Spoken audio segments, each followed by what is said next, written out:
Good morning, everybody. My name is Alex Vines, and I'm head of the Africa program. I'm also one of the directors here, Director of Area Studies and International Law. I'm very pleased to be chairing this meeting this morning with Honourable Alhaji Lai Mohammed, who, as you know, is the Minister of Information and Culture of the Federal Republic of Nigeria. This is a very timely moment to be discussing Nigeria. The Honourable Alhaji has agreed to talk about Nigeria's national unity towards participation and shared values. It's election season. There are all sorts of different visions of Nigeria's future being discussed.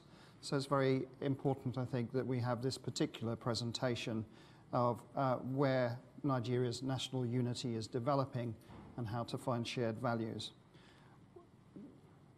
We might not be a full hall here at the moment, but we are being live streamed, and one of the reasons for starting on time was exactly to accommodate those who aren't physically present here but are watching us.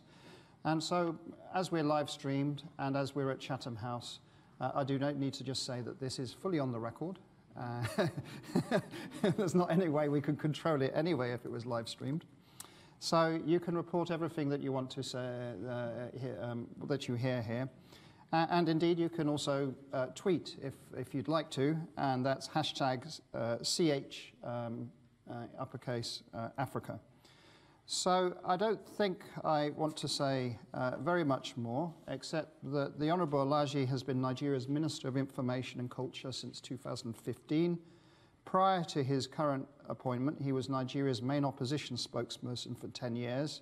He also served as Chief of Staff to the Governor of Lagos State after Nigeria returned to democratic rule in 1999, and he previously contested for governorship of his home state of Kwara in central Nigeria. He reminded me that when President Buhari was a candidate for the last election, he was here also at that particular meeting at Chatham House. So obviously you were not speaking then, but welcome back to Chatham House anyhow, Minister. So with no more ado, I'll invite you to the podium there, and I look very forward to hearing what you have to say. Thank you, Minister. Thank you very much.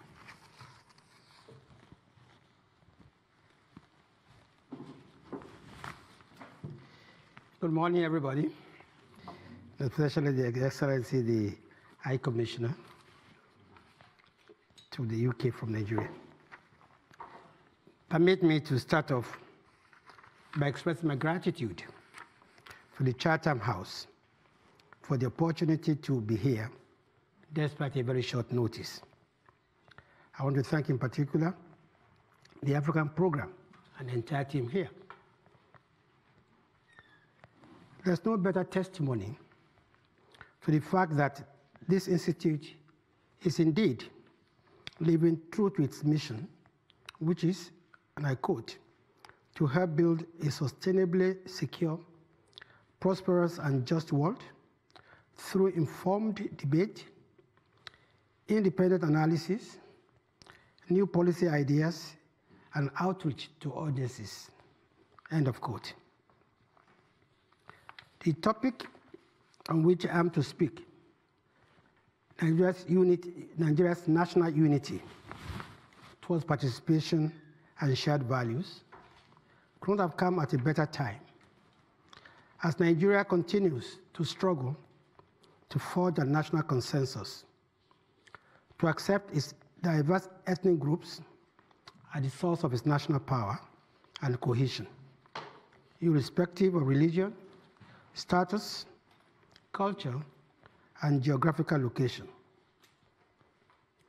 The challenge is made more daunting by the fact that the large country is occupied by diverse people whose diverse languages and culture.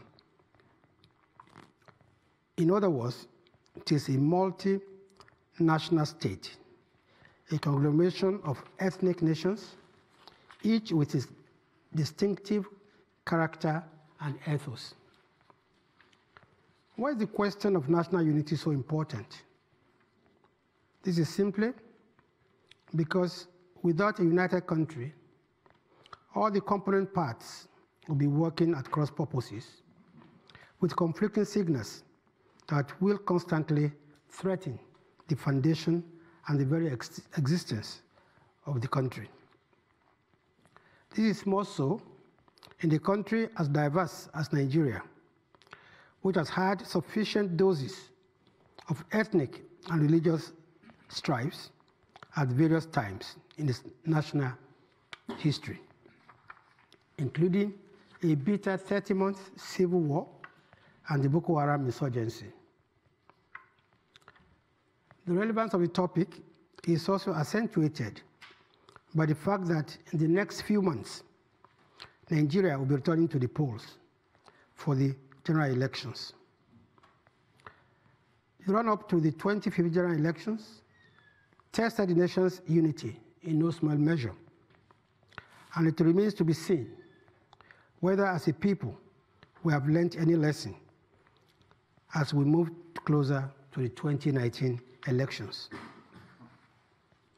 At the Ministry of Information and Culture, where my job definition includes speaking for the federal government, both within and outside the country, we are taking our mandate very seriously in order to ensure that the people get, and consistently too, the detailed information they require to enhance their participation in the political process and ultimately to help deepen the nation's democracy.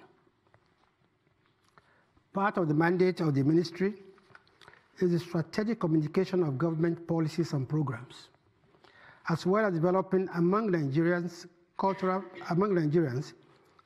values and awareness that will inculcate the spirit of patriotism, nationalism, self-discipline, and self-reliance. This explains why, immediately upon assuming office as minister in 2015, I decided to take a trip to the northeastern part of Nigeria, where the Boko Haram insurgency was then raging. The insurgency that started in 2009 had taken its toll on the country by the time we assumed office in 2015. The terrorists struck freely at places and times of their own choosing. They strolled into Abuja, the federal capital, several times to wreak havoc, including on the United Nations office and even the police headquarters. Terrorists administer a territory 3 times the size of Lebanon, collecting taxes and deposing and installing emirs. Nigerians slept with one eye open.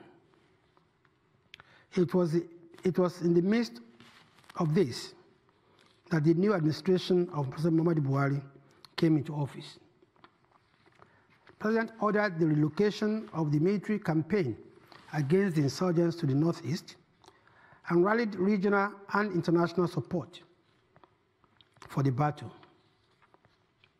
Shortly thereafter, the insurgents were dislodged from the territories they occupied, and they lost their capacity to freely attack cities or seize territories.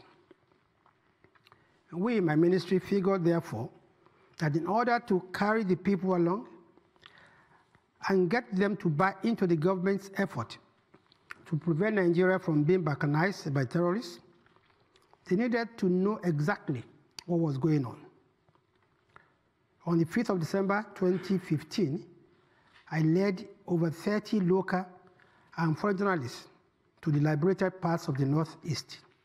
In fact, to the heart of the insurgency, the self-declared capital of the terrorists, Bama, some 80 kilometers by road from Maiduguri, the capital city of Borno State, stopping at Konduga and Kauri, all by that time decimated in the process. It was the first time any information minister visited the battle zone since the slow-motion warfare started. The visit gave us the opportunity to see things for ourselves and to convey such to Nigerians as vividly as possible. It helped to change the way Nigerians viewed the insurgency.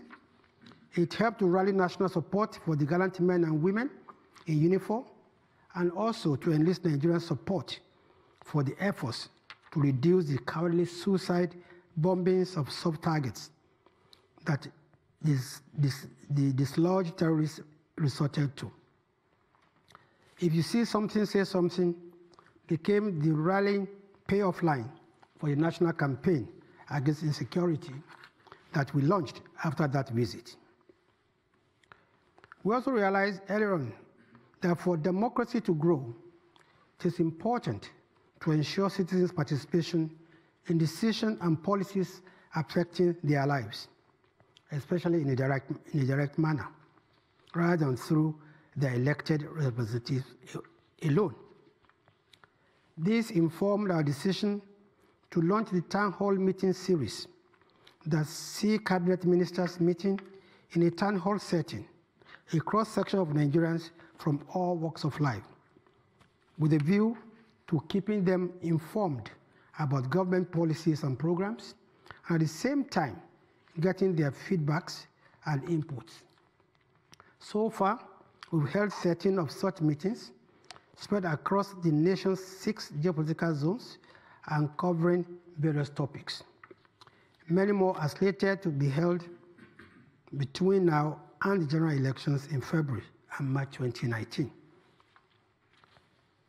Since coming into office, the administration of President Muhammadu Buhari has embarked on unprecedented renewal of the nation's infrastructure, investing an unprecedented 2.7 trillion naira, about $7.5 billion, on roads, rails, power, and other similar projects.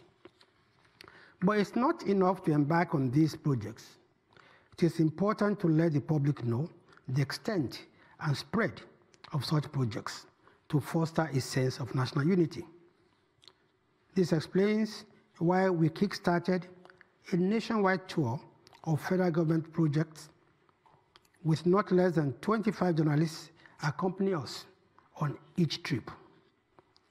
Till date, we've inspected many of such projects, including the new Lagos to Kano standard gauge rail line, the Lagos-Ibadan Expressway in the southwest that connects the port city of Lagos to other parts of the country, the new intra-city rail line connecting the Abuja city center to the international airport, the Enugu-Parakot freeway in the southeast, the second Niger bridge in Asaba, the Ilorin-Jeba-Makwa road in central Nigeria.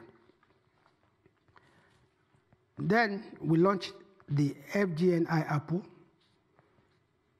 downloaded on mobile devices to provide up-to-date information about government's projects and policies to the people, irrespective of where they are. Distinguished ladies and gentlemen, as we're all aware, some 276 girls were abducted by terrorists from their school in Chibok, Borno State, in 2014, about a year before the Buhari administration assumed office.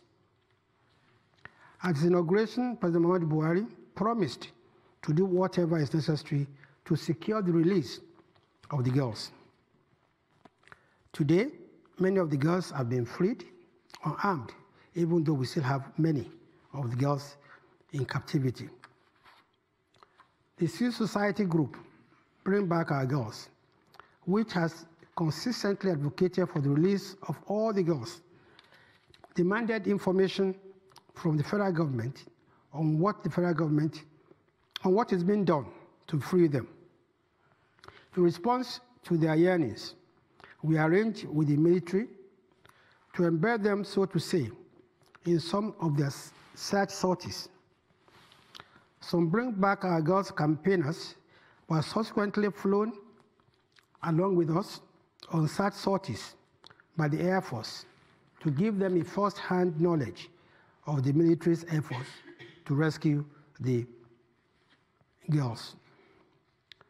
Bring Back Our Girls was later to say in their report on the trip, and I quote, "We can confirm that the air component of the counterinsurgency war is being prosecuted by a highly professional, capable, motivated, and committed team of the Nigerian Air Force. we were provided data and imagery evidence to show that the search of our Chibok girls and other abducted citizens is a daily activity by the Air Force, end of quote. When some 110 Dapchi schoolgirls were similarly abducted on the 18th of February 2018, we ensured that Nigerians were provided with detailed and up-to-date information, having led a number of federal government delegations to the school to get first-hand information. When a few weeks later, most of the girls were released, Nigerians were never in doubt about the efforts that the government had put into freeing these girls. Only last week, I led another federal government delegation to Dapchi in Yobe State to meet with the mother of Leah Sharibu, the remaining Dapchi girl in captivity, and to Maiduguri in Borno State to meet with the families of the 3 aid workers who were kidnapped by Boko Haram in March this year. Unfortunately, 2 of the 3 aid workers have now been killed, the latest one being killed just last Monday. Our thoughts and prayers go to the families of the murdered women, even as we continue to do everything any responsible government will do to free the women who remain in captivity. It is important to say that we have regularly met with the various media stakeholders in Nigeria to discuss with them government policies and programs. These groups include the Umbrella Nigerian Union of Journalists, online publishers, bloggers and social media influencers, Broadcast Organization of Nigeria, Newspaper Proprietors Association of Nigeria, and the like. We've also gone beyond the shores of Nigeria to meet with the global media, policy think tanks, and decision makers, especially in the United Kingdom and United States. My current visit to London is the latest of such visits, which are aimed at engaging with international media and think tanks. Since assuming office, I've made a deliberate effort to build consistent and constructive relationships with international media, especially in key media centers and capitals. I've also attempted to make those visits regular, building consistent lines of communication, not only with media houses, but with specific journalists too. I was there in the UK to engage with the media, think tanks, and decision makers in September 2017, then traveled to the US for the same purpose in April 2018 and also June 2018. And now I'm back here to continue with the engagement. This is an appreciation that correct information and proper briefing to also dispel rumor and conjecture are just as important as short-term coverage. I'm also aware that stakeholders' relations are so vital. That is why Chatham House and other think tanks in the UK and the US are important. I've also met with academics. It is important to inform a wider debate. As the 2019 general elections approach, Nigeria faces a new challenge, a threat not just to the country's peace and security, but indeed its very existence. It is the dual challenge of fake news and hate speech. Yes, the fake news problem is not unique to Nigeria, but it poses a more potent threat to the country because of its multi-ethnic, multi-religious, and multicultural status.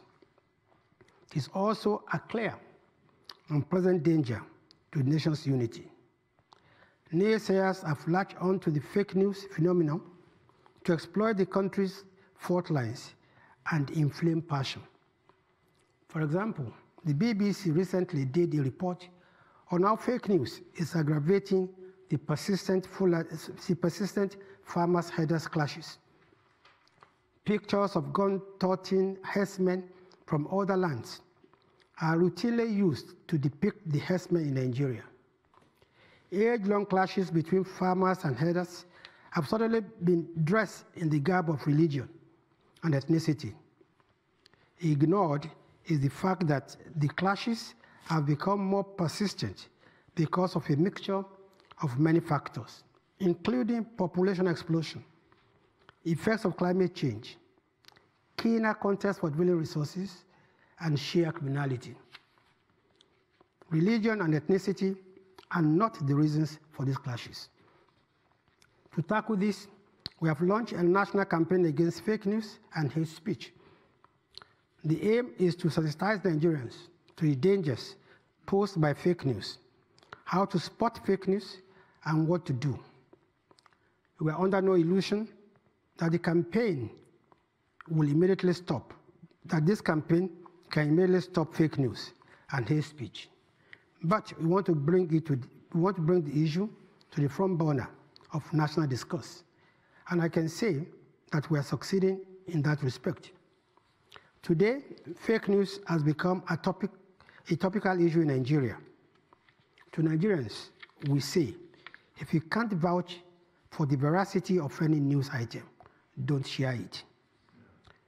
Distinguished ladies and gentlemen, in the words of the organizers of this event, the complex landscape, like ours, demand a correspondingly dynamic set of mechanisms for the provision of information for both Nigerian citizens and globally. There's no better way to say that. And as I have outlined above, we have striven to be as dynamic as possible the provision of information to the people. And we can only improve on what we have done so far. I thank you for your kind attention.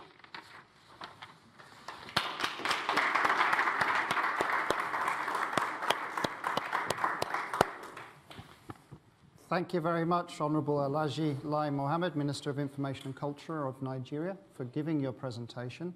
A reminder that this meeting is on the record. It is being live streamed. You can tweet CH Africa, and you can also send him some questions if you want. So you can tweet questions. We have half an hour now for a discussion, so please don't be shy. This is the Minister of Information, so he's definitely not shy to answer questions. Who would like to start? Nobody wants to ask a question? There, sir, you. Do tell us who you are. My name is Michael. The minister made mention of the fact that there's high level of misinformation in Nigeria and also fake news. I personally think if the President Buhari, is actually addressing the nation often, there'll be less misinformation going on in the country, and also people can actually figure out what is right and what is wrong. So why exactly is the President not addressing the media, at least? Maybe once in a while, in a quarter or something. Thank you. Let's take each question at a time, because we've got reasonable time at the moment to do that. Thank you very much. I want to please first correct something.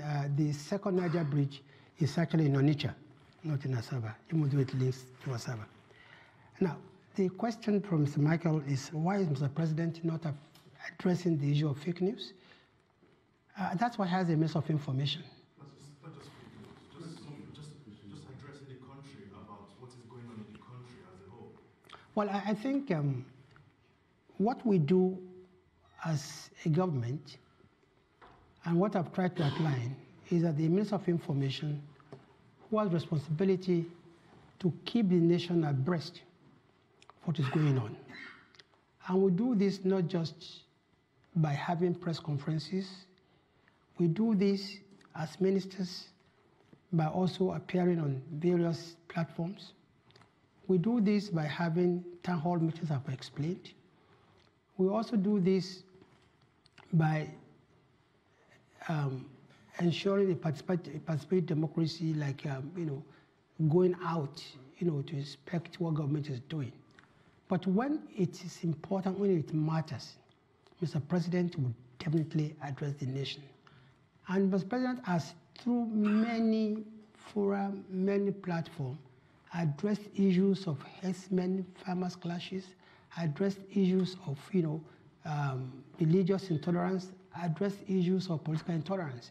It's not just when Mr. President calls a press conference, but he has opportunities on every occasion, either of courtesy visit or declaring open, a seminar or a workshop. Only, I think just about 3-4 days ago, at the interfaith seminar, Mr. President came out and addressed politicians to stop using religion and ethnicity, as a ploy. And only yesterday too, I think receiving another group, he made the same point that it's the problem in this country has nothing to do with ethnicity or religion, but rather with the elites who are trying to manipulate, the people. So what is important, Mr. President will address the nation on important issues, but I think he has enough confidence in his ministers who every day, using various platforms, also explain to Nigerians what they need to know. Thank you very much. Any more questions? Gentleman there. Please take the microphone. My name is Idris Adesina, and I write for AlternativeAfrica.com. Sadly, just on Monday, we had your releases about the death of the aid worker. This issue is not just new, we all know that. But can we have from you specifics? What government had done? The release said government will do everything possible. What are the efforts government put into this that didn't yield any result? And again, probably you want to address the issue of restructuring. The clamor in the country now is restructuring, and the government is not taking that. Thank you, sir. Thank you, Mr. Adesina. Since the unfortunate incident of the Boko Haram insurgency, the government has opened through back channels, friendly countries, international organizations, communication channels with insurgents. It's unfortunate that many of these cannot be revealed in the open. But I want to assure you that Nigeria tried everything possible a responsible government can do to avert the killing of this young lady. And as I said also in my press release, despite this setback, we will still continue to engage the insurgents to ensure the safe release of the other girls in captivity. Restructuring, I think, is now the in thing in Nigeria today. But when we came in as a government, we promised Nigerians we were going to address 3 issues. One, we're going to address the issue of insecurity in the country. We're going to revive the economy, and we're going to fight corruption. And I think without achieving these 3, any other program will just be an exercise in futility. Thank you.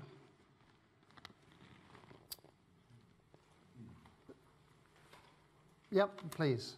Wait for the microphone. It's right by you. Fergus is just giving it to you. Please tell us who you are. Yes. Good morning. My name's Toyina Mushon. I'm from Yanga Television. At the weekend, the President issued a number of executive orders, and the report was that 50 high-profile Nigerians were on a travel ban list, but we weren't told who they were. And I wanted to know what the thinking was, why the names weren't released of the people on the travel ban. Thank you. Now, I think it's a lot of confusion and misunderstanding in respect of this matter. The facts are very simple. Sometimes in July, the president signed the executive order number 6, which is to give the president more powers to accelerate the fight against corruption.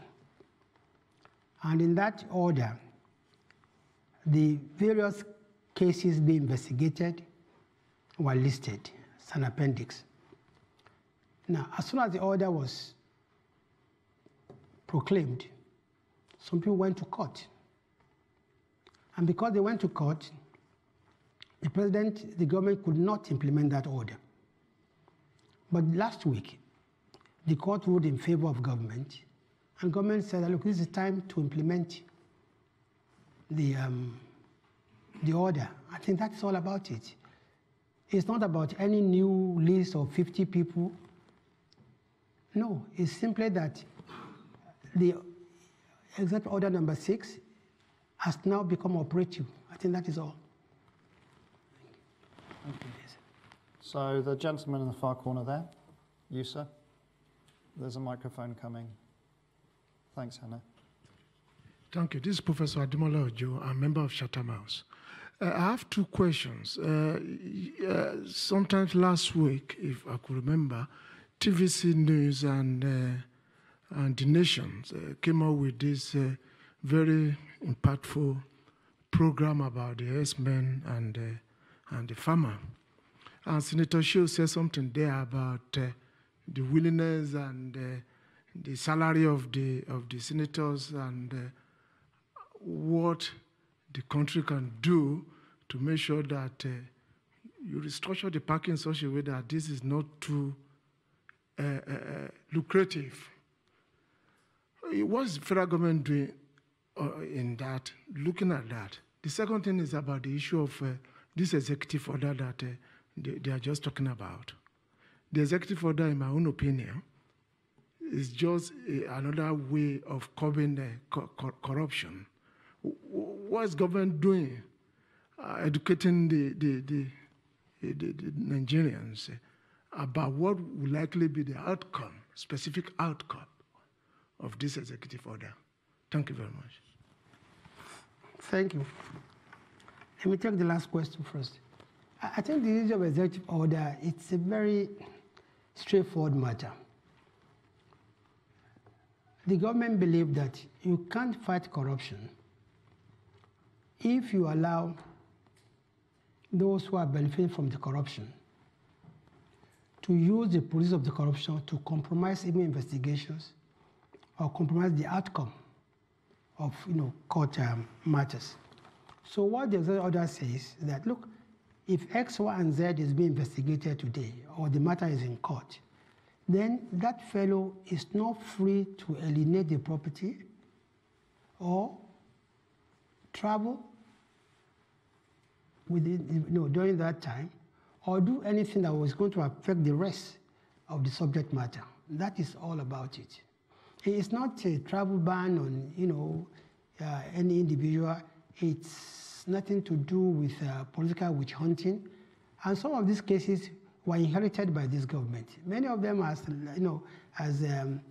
old as 10 years. If you remember, as soon as I became Minister of Information, I made a statement that between 2006 and 2013, that 55 Nigerians embezzled about 1.34 trillion naira.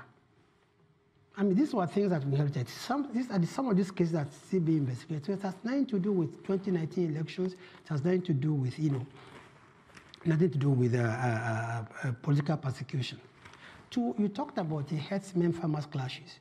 Yes, I think the media would need to do more work on this particular subject matter. Now, like I tried to explain in my presentation, what we're witnessing today is more a fallout of climate change, population explosion, and in some cases, sheer criminality, rather than the ethnicity or religion. It will interest you to know that the first reported clash of herdsmen and farmers took place in 1947, 13 full years before independence. So it's not a new phenomenon.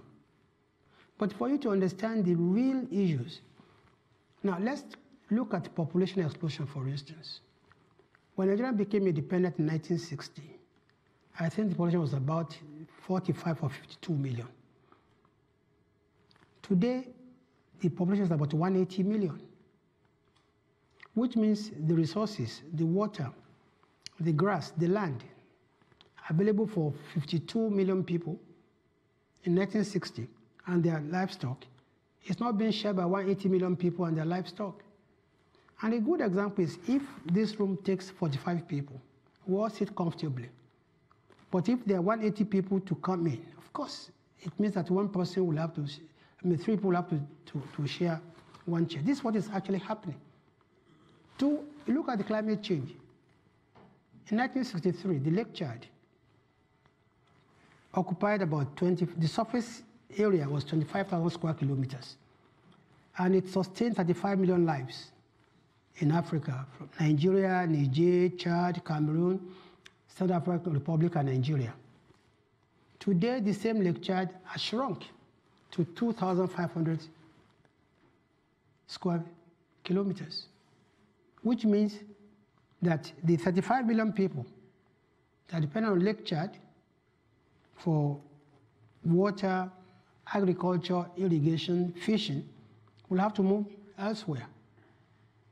And finally, I will give two examples to really debunk this notion about ethnicity and religion. Zamfara State, unfortunately, has lost more lives to cattle rustling than Benue, Plateau, and Taraba states put together. Yet the cattle rustlers in Zamfara State are Muslims, Fulanis. The victims are Muslim Fulanis. So where's the religious or ethnic factor there? Or you take the case of Kebbi State, where 2/3 of all the inmates in Kebbi prison today are there as a result of herdsmen farmers clash. Yet the farmers are Muslim Fulani and the herdsmen are Muslim Fulani. So when we want to comment on this farmers' clash, I think we should look at it from a more holistic viewpoint. There are some cases of sheer criminality. But unfortunately, the political elites are very adept at manipulating these issues to look like, Muslims against Christians. It's not so at all. The last question has to do about the salaries of... Yes, I'm looking at what Senator Hillson said at that event about the security whatever project or consistency allowance given to Senator. He mentioned himself as an example. And move that one to minimum wage. What are we doing? What are the current impact of some people on the high side of salary structure, and some people don't even have job at all. You have minimum wage you are discussing for over a few months now. What is government doing in addressing that issue of this high income for the senators and making it political elite so lucrative to the extent that people can kill and they can use all these men or farmer issues to purificate their interests? I think the issue of what salaries the members of the arm of government earn is a purely constitutional issue. It's not a matter for the executive. We cannot, I think they have the Revenue Mobilization Commission and the like. The executive does not determine what the members of the legislature earn, either in terms of allowances or otherwise. And I think we hope that in future, Nigerians will be able to, bring this to the center stage so that if it needs, constitutional amendment, so would it be. On the issue of minimum wage, I think we should look at the issue not from the surface, but we should look at it in a more holistic manner. I think About 3 times, the federal government had intervened through the Paris Club refund to bail out states who are unable to pay their salaries. You see, I mean, their worker salaries. You must understand that we have 3 tiers of government: the federal, the state, and the local government. And while I think the combined workers of states is much more than those who work in federal government. So why federal government not even have an issue, with the minimum wage, but it has to be very mindful also of what is the capacity and ability of states to pay. Even today at 18,000 naira a month, many states are owing several months in arrears. So this is what the government is trying to do and say, look, it's not just enough to pronounce that we are going to pay 30,000, 50,000. What is the ability and capacity of some states to pay? Because some states rely solely and exclusively on what comes to them from the federal allocation. Very few states are viable in terms of, able to generate revenue either from, taxation or from other sources. So in talking about minimum wage, we must look at the whole basket. Thank you very much. Okay. More questions? So watching the time. This far bit of the room is very quiet. I'm being democratic here. This bit of the room is more talkative. We'll start with you. We're not going to forget there. You, sir, do tell us who you are. I am Oki, and I'm a Nigerian by heritage and British. My question to you, sir, is, I've traveled quite a bit in Africa, and mainly West Africa, and I find a lot of similarities between African countries in the western coast of Africa. But particularly in Nigeria, there's an adept level of social corruption. And the social corruption is down to airports, roads, policing, trying to get my child into school. It is at a very, very minor, down as you cascade down society. And I don't think, particularly, that chasing the guys who embezzled billions of Nigerians' money would solve the problem. There is a critical social problem in Nigeria. And I don't think the government is addressing that. Because if you go to the police officer, he wants bribe. You try to put your child into school, he wants money from you. You go to an airport that was touted as built, and you can't see what they've built. It's literally water leaking through the ceilings of airports. Power cuts at airports. And it's actually very, very embarrassing. So for me, I want to ask you a question. What is the government doing on the level of social corruption that we have in the country? Because I don't think the government is tackling that. And the second question is, you quite mentioned, the political elite. And my question to you, sir, is, who are the political elite? And are you not part of the political elite? And what are you doing to help solve the crisis that we have in Nigeria today? Thank you. Thank you very much. I'm going to take a few questions here because time's beginning to run out. On social corruption, Chatham House has a big project, and we did a pilot study already, and we're doing another bigger study now, funded by the MacArthur Foundation. So very happy with my colleague Lizzie Donnelly to talk to you about that afterwards. Sir, over there. Hello, good morning. My name is Chidwon. I'm a member of Chatham House and a member of the Defense Cultural Specialist Unit. I have 2 questions, mainly on Boko Haram. Well, there's always 2 questions. The first is in relation to the Boko Haram narrative. We've been told continuously Boko Haram is technically defeated. And yes, in a military sense, it is technically defeated, but it's obvious that Boko Haram has evolved. They've changed their tactics and their practices. Isn't it time for the Nigerian government to evolve as well and start changing and try and take control of the narrative from Boko Haram? Because it's one thing to say they're technically defeated and our FOBs keep getting overrun, but it kind of defeats that narrative. So isn't it time to start changing the messaging?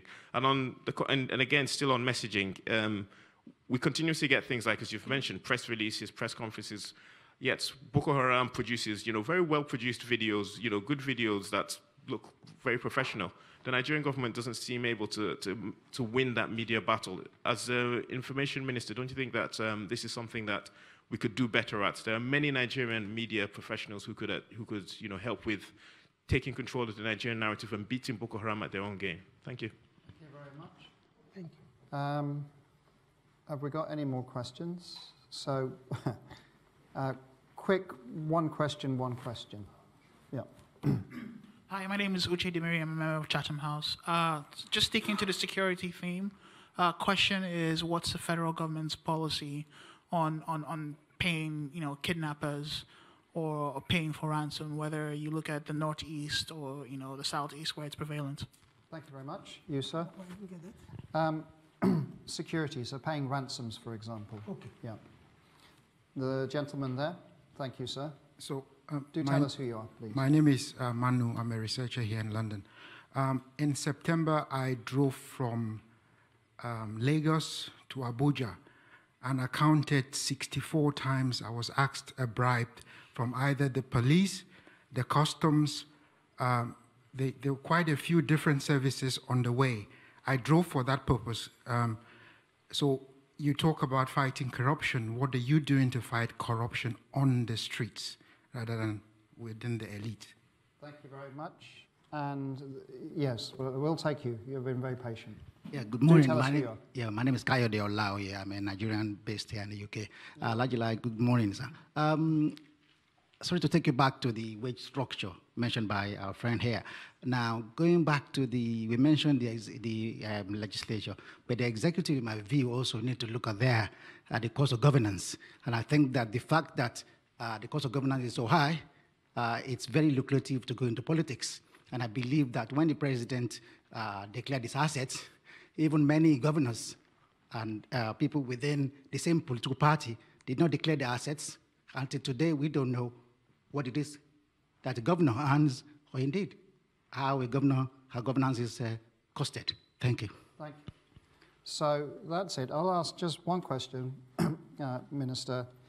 Last week in Bali, the IMF and World Bank at the annual meeting, the IMF downgraded their expectations for Nigeria from 2.1 to 1.9% growth GDP next year, also increased inflation. So it's a business question, basically.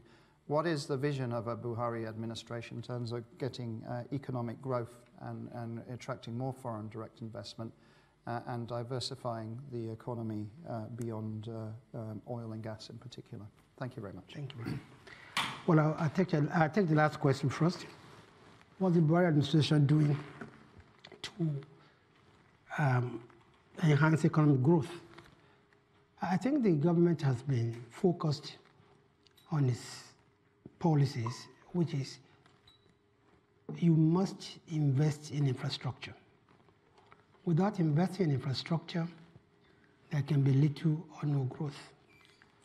And from a paper, I think I said, in an unprecedented move, this government has invested over $7.5 billion just in 2 years in power, in roads, in bridges, and in water. And for you to have a fair understanding of what this government has achieved in the area of infrastructure, when we came in 2015, the entire power production in Nigeria was 2,650 megawatts. That is, it's just a pittance. But I can assure you that today, we do generate over 7,000 megawatts of power from 2,560. And this is despite the fact that power has been privatized. But what we've done as a government is to create that enabling environment to allow the privatized GENCOs and distribution companies to improve on the activity. We put together a 701 billion guarantee for the GENCOs to ensure that if they generate power, we will pay while the DISCOs have sorted them out. In terms of roads, we've constructed 750 kilometers of roads in 2.5 years. be able to, rehabilitate 650 kilometers of road within the same time. But without power, without roads and rail, there's no way the economy of a country can grow. And this is why this government remains, committed and focused on providing infrastructure. Again, in the area of social intervention, this government has done what, most governments have failed to do in Nigeria before. Today, under our social intervention program, we feed 7.5 million students, 1 meal a day, all over Nigeria. And this is important for us because we see these children as the future of the country.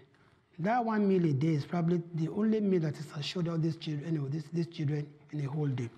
So yes, we face challenges, but we remain focused, and we believe that in the next coming months, especially when we would have completed the Lagos-Ibadan end of the standard rail line, we have also completed the Ibadan Expressway and other infrastructure. The economy will pick up. There's the issue of the gentleman who traveled from Lagos to Abuja said that there were 64 collecting points on the way. Yeah. You see, one of the first things we did as a government was to embark on an advocacy campaign. Change begins with me. Every Nigerian must be part of that change. And we try to inculcate in Nigerians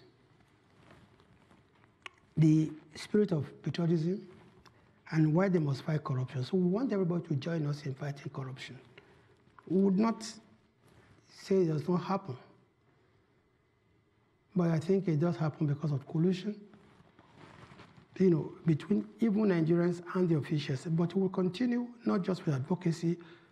Each of these agencies also has a monitoring unit, to check what's going on. But at times, it's not always possible, to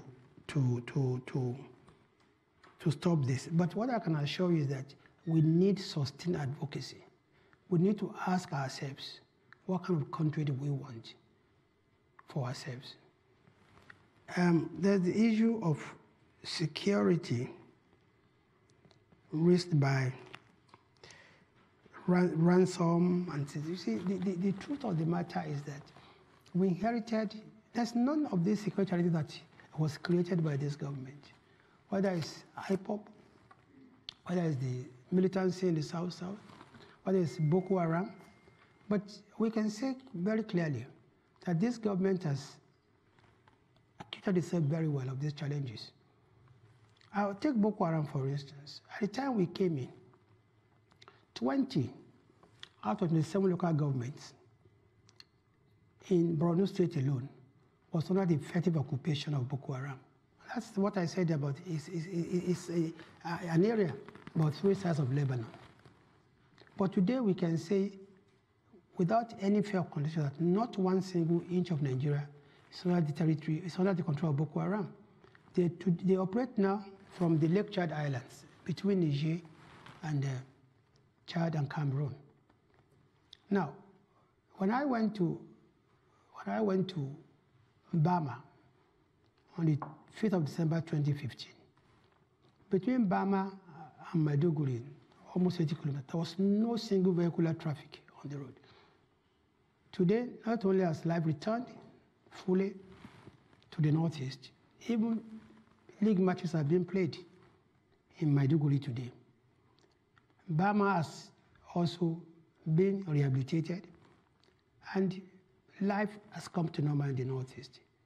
The various, security operations has also quelled the kidnapping and the other antisocial activities in other parts of Nigeria. But every country will continue to face its own challenges, and the Nigerian government is not an exception. But one thing is that we're on top of the matter. But the issue of security, again, should be looked at from a global perspective.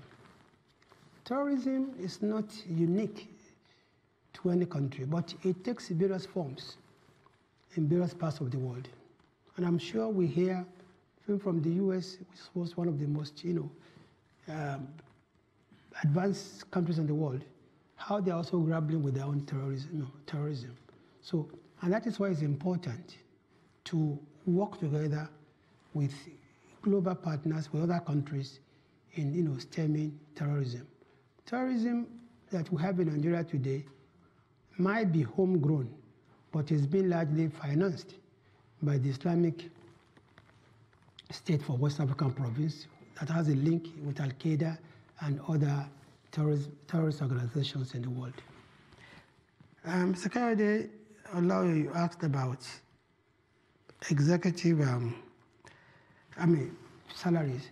Well, I don't know how much senators earn, but I know how much I earn, and that is barely enough for me to survive.